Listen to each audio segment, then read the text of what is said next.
मेरी प्यारी आने वाली पीढ़ियों, मैं हम सब की तरफ से तुम्हें सॉरी कहना चाहता हूं। सॉरी तुम्हें इस धरती को इतनी बुरी स्थिति में देने के लिए। सॉरी क्योंकि हम तो बिजी थे अपने लिए कुछ करने में। उम्मीद है कि तुम हमें माफ कर दोगे।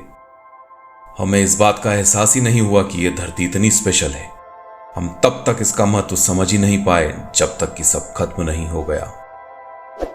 यदि मैं सही समझ रहा हूं तो शायद तुम इसे अमेज़न का रेगिस्तान के रूप में जानते हो, पर तुम्हें यह सुनकर शायद यकीन नहीं होगा कि यह एक समय दुनिया का सबसे बड़ा रेन फॉरेस्ट था, जिसमें लाखों पेड़ थे और ये सब कितने विशाल थे।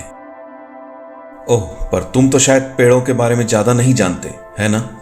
आओ तो मैं तुम्हें बताता हूं कि पेड़ कितने खूबसूरत हुआ करते थे। हम जो सांस लेते थे वो पेड़ हमारे लिए बनाते थे। वो प्रदूषण को कम करते थे, वो पानी को स्टोर करते थे और प्यूरिफाई करते थे। हमें दवाइयाँ देते थे ताकि हम ठीक हो पाएं। हमें खाना देते थे। मैं बहुत शर्मिंदा हूं कि हमने उन सब को जला डाला, उन सब को बड़ी बड़ी मशीनों से काट डाला, वो भी हर मिनट हजारों की संख्या में। धरती के 50% पेड़ सिर्फ पिछले 100 साल में काट दिए गए। क्यों? सिर्फ इसके लिए। जब मैं छोटा था तब मैंने पढ़ा था कि हमारे पूर्वज इस धरती को किस तरह ट्रीट करते थे और अपनी जिम्मेदारी समझते थे कि आने वाली 7 पीढ़ियों को वो कैसी धरती देकर जाएंगे। इस बात से मुझे बहुत दुख होता है कि हम में से अधिकतर लोग तो अपने आज की और आने वाले कल की भी परवाह नहीं करते। I am sorry. मुझे माफ कर दो कि हमने अपने फायदे को लोगों से ऊपर रखा, अपने लालच को अपनी जरूरतों से ऊपर रखा, गोल्ड के पीछे गोल्डन रूल्स को भुला दिया। सॉरी क्योंकि हम प्रकृति को अनलिमिटेड क्रेडिट कार्ड की तरह यूज करते गए, जानवरों को मार दिया उनको समझने या उनका दोस्त बनने के बदले। सॉरी हमने समुद्र को इतना जहरीला कर दिया कि उसमें तैरना भी मुश्किल हो गया। इन सब से ज्यादा मैं हमारी सोच के लिए सॉरी कहता हूं, क्योंकि यह सोच ही विनाशकारी थी।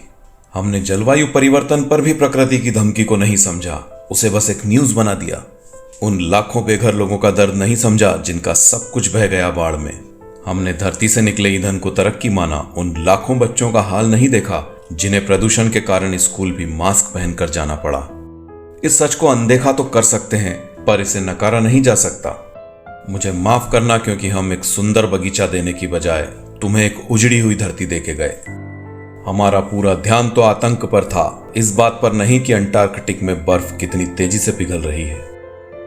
मुझे खेद है कि हमने आपको बर्बाद कर दिया। मुझे खेद है कि हमें दूसरा ग्रह भी नहीं मिला और ना ही इतना टाइम मिला कि उसे खोज कर उस पर जा सके। दोस्तों, क्या आप लोग ऐसा भविष्य चाहते हो? क्या आप जानते हैं कि हारना किसे कहते हैं? माफ करना, पर मुझे यह भविष्य स्वीकार नहीं है। जानते हैं कोई भी त्रुटि तब तक गलती नहीं बन जाती जब तक कि हम उसे ठीक करने से इनकार नहीं कर देते।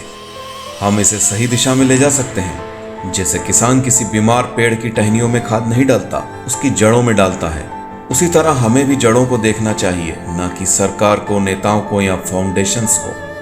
हम है वो जड़, हम है वो पीढ़ी। हमें ही इस धरती की देखभाल करनी है, क्योंकि यही हमारा एकमात्र घर है रहने के लिए। इसके लिए हमें पूरे विश्व के लोगों के दिलों में ही जगाना होगा और अपने माइंडसेट को बदलना होगा। हमें यह महसूस करना चाहिए कि हम प्रकृति से अलग नहीं हैं, हम प्रकृति का हिस्सा हैं, और इसे धोखा देना मतलब खुद को धोखा देना। प्रकृति को बचाना मतलब खुद को बचाना है।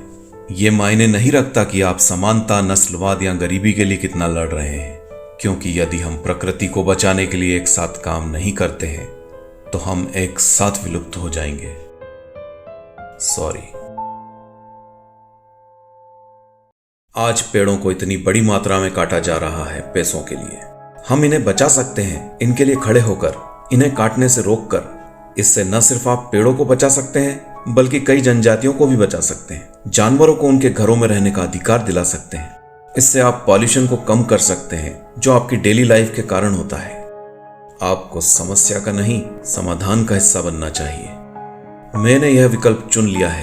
अब आपको चुनना है कि आप किस तरह इस होने वाले विनाश को रोक सकते हैं। किसी समझदार इंसान ने कहा है, जब इस धरती से सारे पेड़ काट दिए जाएंगे, सारी नदियां सूख जाएंगी, तब इंसान की समझ में आएगा कि पैसों को खाया नहीं जा सकता।